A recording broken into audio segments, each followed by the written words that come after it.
What up, what up, what up, what up? It's your boy Thirsty Jack, and this is a special edition of Thirsty Gaming.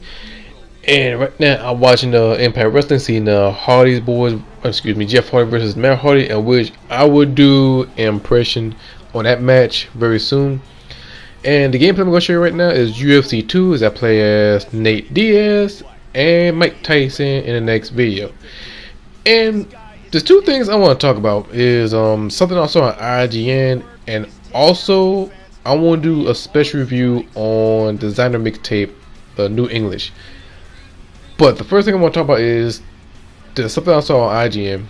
I know you guys have seen it. I know you guys have read it. People who have not read it or have not seen it, I'm talking about the Cancelled Call of Duty Roman War. Yes, that's the actual title, and yes, that game was supposed to come out long time ago, but it got canceled. And I see the gameplay. It was heavily inspired of 300, Gladiator, and that's the only two movies I know so far. Back at the time, I wasn't Games of Thrones, but those are the only two they bring up. And I seen the gameplay, and here's an article. I won't read too much, but I think Activision was looking to experiment with the series back in 2008, and they were pitching ideas to developers, Skylanders, and Guitar Hero developer Victorious Vision start working on Roman War. We're centered around Julius Caesar 10th Legions. The game will feature both first-person and third-person gameplay, where players will take various roles, including officers, archers, and grunts. Additionally, Roman Wars will have been similar to tone to like 300 and Gladiator, taking place across a various locations, including the sea, planet, and forest. And they show all the gameplay, including a fight scenes in the Coliseum, fight scenes in like alpha beta location, like is in this like a sea, and other ones like in forest, and like a hill with a bunch of soldiers. But mostly seeing like a Gears of War over the shoulder style, and some of the first person view when they're fighting. To be honest, it would be dope, but the Activision had moved forward with the project. Game will be released in 2013 for Xbox 360 and PS3, with the potential next gen for PS4, Xbox One. However, they didn't go for that route, so they go for Call of Duty Advanced Warfare. And once I saw the video, and I had to sit back and think about it. So 2013, that's where they with Advanced Warfare. I think Black Ops 2, no, Call of Duty Ghosts. That's one it was like with doo-doo. I was gonna say shitty. I should say doo-doo. That's not so damn PG. But it went shitty. But before that was Black Ops 2, a little bit futuristic shit, all my stuff. And after I got done watching the video, I thought about it. Like, it would have been cool. It would be a different idea, because everyone want to see back in the day, everyone want to see a World War One, World War Two, the war era, and now we're seeing the war era happening like Battlefield 1, and everybody hop on that Battlefield 1 dick. And yes, I said it because all the hardcore Call of Duty fans want to jump on it. But thinking back to the Call of Duty Roman War, it would have been a good idea during that time. It would be a good idea. I think I want to say what year Games of Thrones came out. This was season 7 right now. So I think it would have worked if it based off like ideas from, of course, from 300 and Gladiator, and you threw in Games of Thrones. I think it would be fresh, brand new, and the people can relate to it. Like when Rockstar made Red Dead Redemption. But they did Red Dead Redemption a long time ago. But while I hop into it, Red Dead Redemption, it reminded me old Western movie.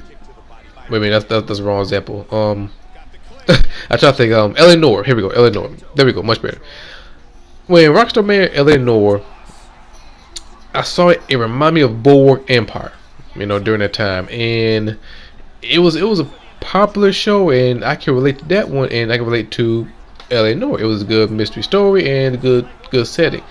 and I enjoyed the game. Too bad, it didn't, skyrocketed to a series like GTA and Red Dead Redemption, but it was a good game. It was different. It was fresh, brand new, and something you can relate to is if you're a big fan of any TV shows. And when you see the game, and you see the TV shows, it felt connected. Same thing with the Roman War. Talking about Call of Duty, not Call of Duty, 300, Gladiator, and Game of Thrones, and it would have worked. I think the Call of Duty fans, hardcore fans, will be totally different. Placed them totally different. And I think it would have. I think, in my opinion, it would have outshined Battlefield. And far as the gameplay style, I think it would be a dope. I think it would be a dope ass game. And not like that, the multiplayer. Oh my god, that would be a whole definition of a boots on ground. And I can see that deathmatch and domination with swords and shields. It'd be like totally in hand-to-hand combat, and I can see that be very challenging and be fun, and that'd be a definition of boots on the ground. And I don't think it will go to a futuristic route. It probably go to likely a modern route, but I guess Call of Duty, they hesitate a little bit and go pick up where I think Black Ops 2 pick up where Black Ops 2 left off with a little futuristic stuff, and then after that they would see more futuristic stuff and even more. But if they went this route, I think they would do totally different. And plus, if Call of Duty goes was successful, I think we will see more modern day route instead of futuristic route. But like I said, I seen the gameplay. The gameplay looked interesting, and if it would have came out, I would have brought it. I would buy it because big fan of Game of Thrones, big fan of 300, of the first one, the second one, and Gladiator. See the movie, it would be a dope game, and I think fans would be a joy. I think the fans would have embraced it even more. But yeah, man, and then you get the elephants, and you got the spear and everything else, and the combat stuff would be just like the Condemn game. I played Condemn during when I went to my friend's house. It was for Xbox 360, and I played it.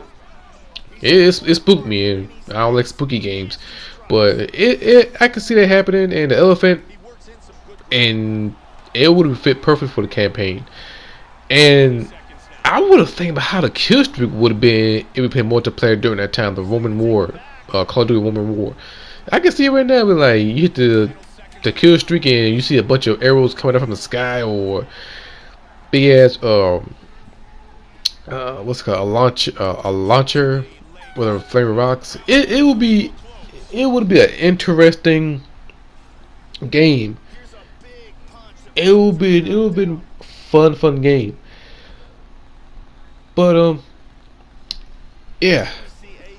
But anyway, moving on. I'm still watching the Hardy Boys fight each other. Empire Wrestling, Jeff Hardy versus Matt Hardy. This match is interesting, and I gotta go watch this again. And it reminded me of the dungeon match, Owen Hart versus Ken Shamrock. All my hardcore wrestling fans, what I'm talking about, and all my attitude fans, Arrow people, and you know what I'm talking about. This remind me so much of it. But I will talk about that later. But back to what we're talking about the topic. Desiinger. As you can tell, I'm really back and forth with this. I listened to his mixtape. It came out last week.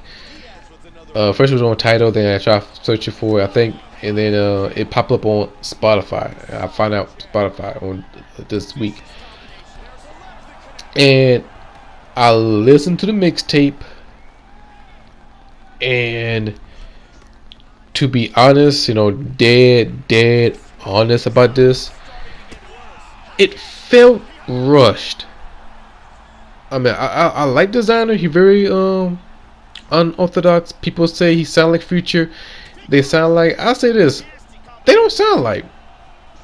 And yes, I know. Oh well, Desiinger ain't biting no Future.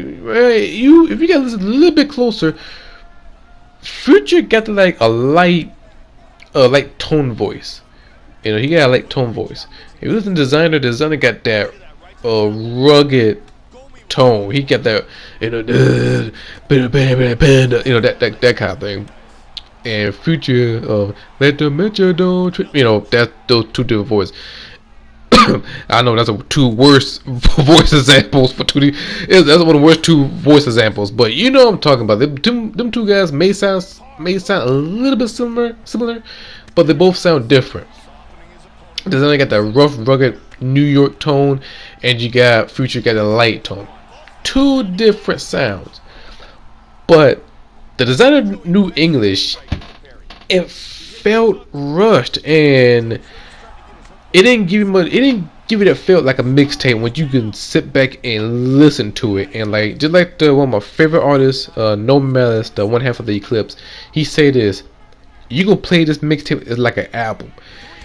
And that's what I don't feel like. It felt, it felt like you're listening to a demo, like you playing like a demo for the damn PS2 game from the damn magazine. That's how I feel like. I know this is like a terrible example, but that's how I feel like, because when I listen to it, a couple of songs, it was okay.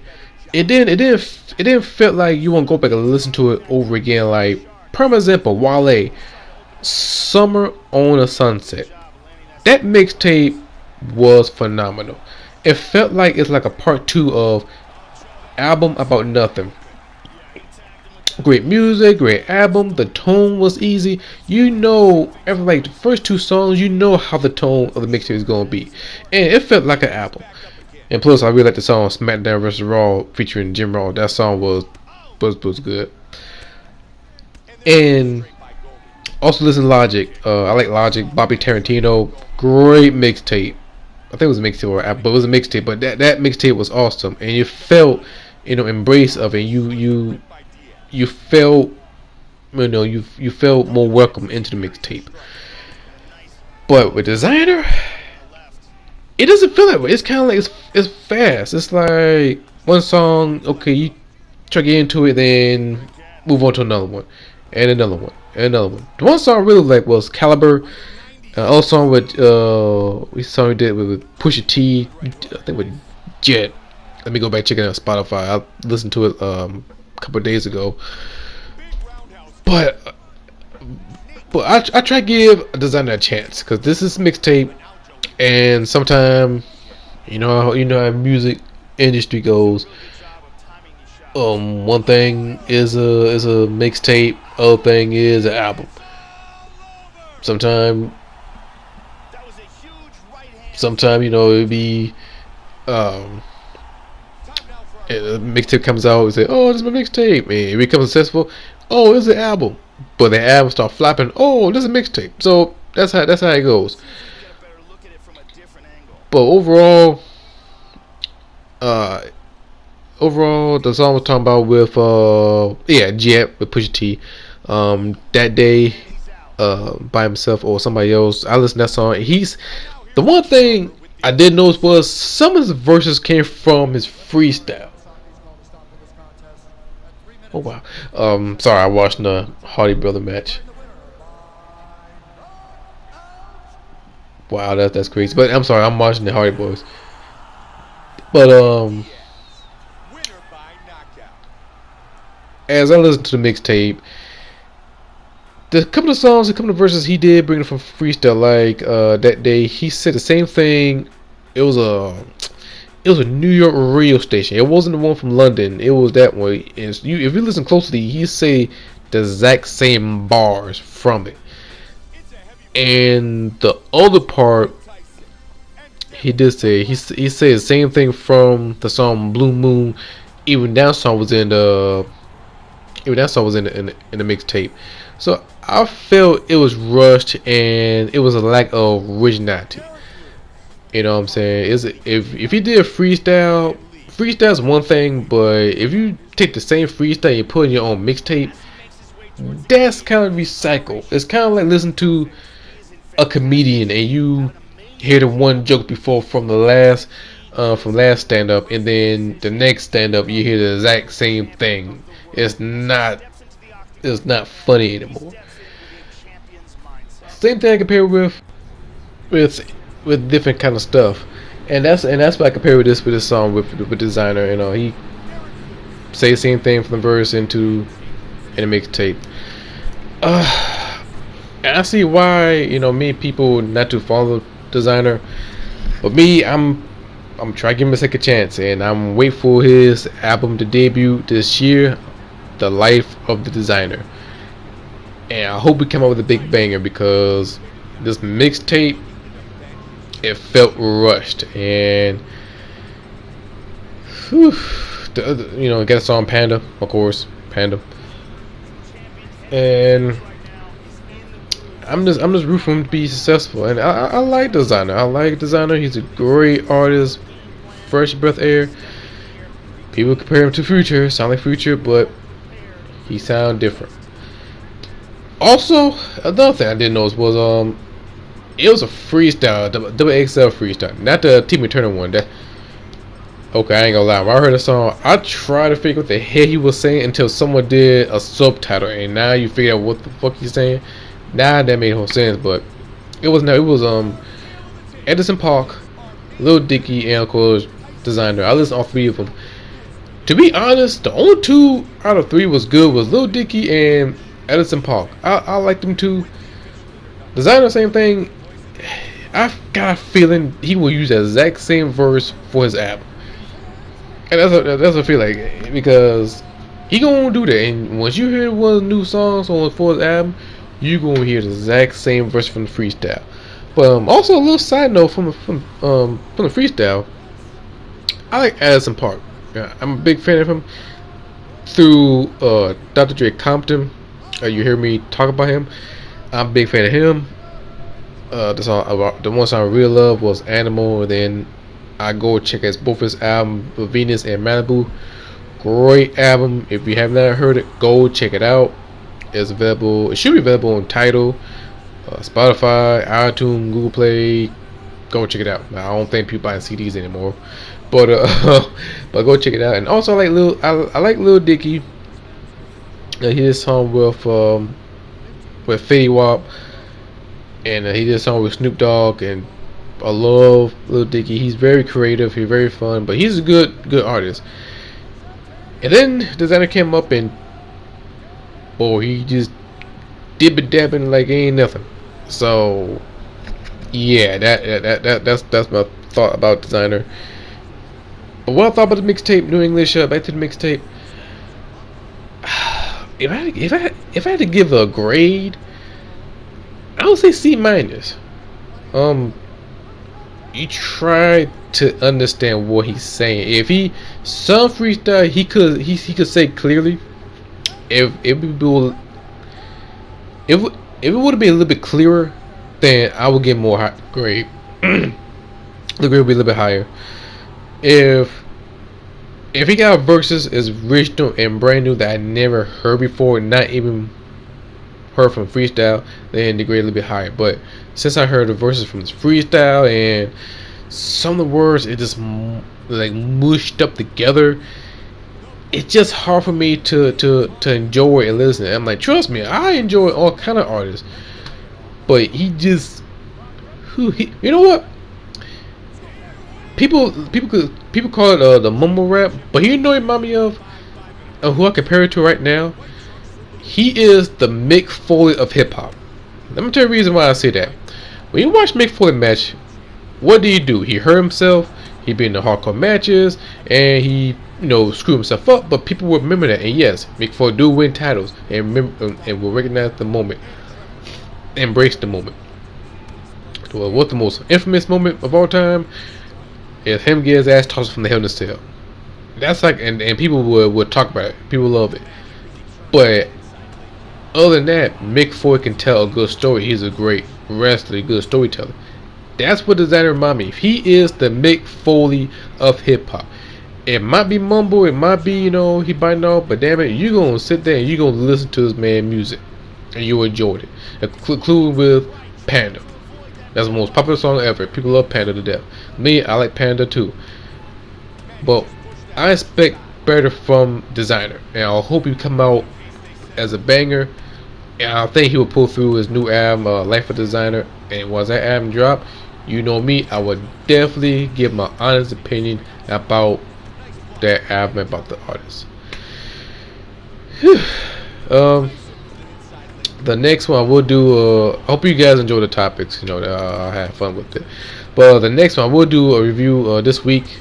Hopefully this week is I listened to Snoop Dogg album Kool-Aid, and bro, that album was phenomenal. But I will give a deep depth into it, and also I'm gonna give my thoughts about Impact Wrestling, and them two I'm gonna talk about it too. And also I'm gonna talk about it's time to give Impact Wrestling the credit they're worth doing, because right now, after I saw the Hardy Boys match, Jeff versus Matt, that match was the most entertaining match I have ever seen. Like, it's way more entertaining than WWE. I will talk about that later. But yeah, those two I will talk about, and also I'm going to do this the special challenge for myself. I'm gonna upload at least a couple of Mike Tyson, brand new Mike Tyson match, and if I have like a 10 winning streak, this match doesn't count, like 10 winning streak. I'm thinking about doing a new content, something I have never done before. Seeing other people doing it, I seen one person did it, and it influenced me to do this, even myself. But this is something that's brand new. I hope you guys enjoy it. I hope you guys have fun with this new content. But if Mike Tyson wins at least 10 matches, I will unveil the new content. So I hope you keep your finger crossed, and hopefully Mike Tyson have a good long 10 winning streak. But each matches of the Mike Tyson match, I will have bring up a topic, either wrestling, video game, and maybe possibility of based on true story down the road. But yeah, that's all the topic. I hope you guys enjoyed my video. I hope you guys leave a like button, and boom, going dynamite. So I hope you excuse me. I hope you guys enjoyed the video. I hope you guys subscribe. Don't forget the like button, and leave a comment about what you thought about Call of Duty cancel game of Roman War. Give me a time now for our fight replay.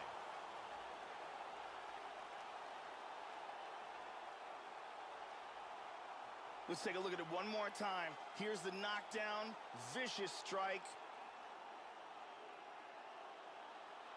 Check it out here. Lands perfectly, and that's the end. Bruce Buffer has the official decision. Ladies and gentlemen, referee Dan Mergliata has called a stop to this contest at 3 minutes, 31 seconds of the very first round. Declaring the winner by knockout, and still the undisputed UFC heavyweight champion of the world, Iron Mike Tyson. Mike Tyson remains the UFC heavyweight champion.